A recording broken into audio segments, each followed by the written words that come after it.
Ayan, ayan, ayan. Good morning, good morning, good morning. Yes, yes, yo. Ayan, ang dami po naming isda ngayon. Yes, shoutout po sa lahat po ng mga isda. Ang lalangsa nyo, oh. Ayan, ito po ay sibog. Sibog bang tawag dito? Guys, napakarami po ng biyaya po ng karagatan magpasangga ngayon. Kaya naman, yes, yo. Dapat po tayo magpasalamat palagi sa poong may kapal sa araw-araw na biyayang kaloob niya sa atin, yes. At kagaya nito ngayon, ayan guys, napakarami po ng isda namin ngayon. Ayan, oh, ang sarap po nito sa tinula. Ayan, isa po yung pating. Comment down below mga iska kung kilala ninyo ang mga isdang ito. O, ayan, isa ba yung pakol.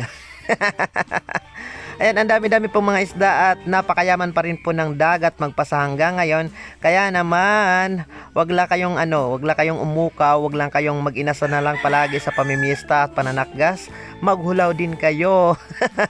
Magkawil din kayo, mamana at syempre magsipag kayo na magpunta sa dagat dahil malay nyo, kagaya ng mga isda na mayroon kami dito sa ngayon, malay nyo balang araw maging malangsa din kayo.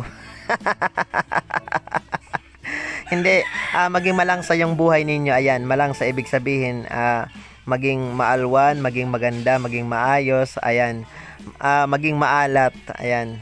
Ay hindi, yung alat pala pinatutungkalan nito yung pagiging malas daw. So sana maging malangsa lang dahil kapag maalat malas daw yon. So ayan guys, maraming salamat sa mga isda at may ulam na naman kami. Ayan, magpapaliwad na tayo sa ating takgas. Kasi hanggang sa ngayon yung aking dugab karne pa rin. So ayan, oh. Ito. Comment down below guys kung anong pangalan nito, anong tawag dito. So magpapaliwad tayo. Puro na lang kasi ngayon taba, lechon, hamonada. Mayroon pang nangamoy doon sa kwarto namin hamonada.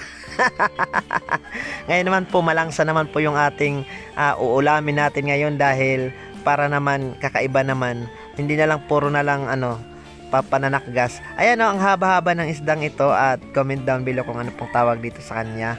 Syempre pag nag-comment kayo siguraduhin niyo yung tama dahil mali na nga ako at imamali nyo pa. Ayan, mega love shoutout po sa Barangay Kahayagan. Happy fiesta po. Ipagpaumanhin na ninyo at hindi ako nakapunta dahil ayan, nanghuli ako ng isda. Ako talaga yung nanghuli na mana ako. Ayan, ito yung sibog. Ang tawag dito sibog. Ano bang tawag dito sa Tagalog? Ayan guys. So alam nyo na, isda yung ulam namin at hindi na takgas. Huwag kayo dyan. Sinasabi ninyo na matakgasan ako. Ayan, isda na. Klarong klaro.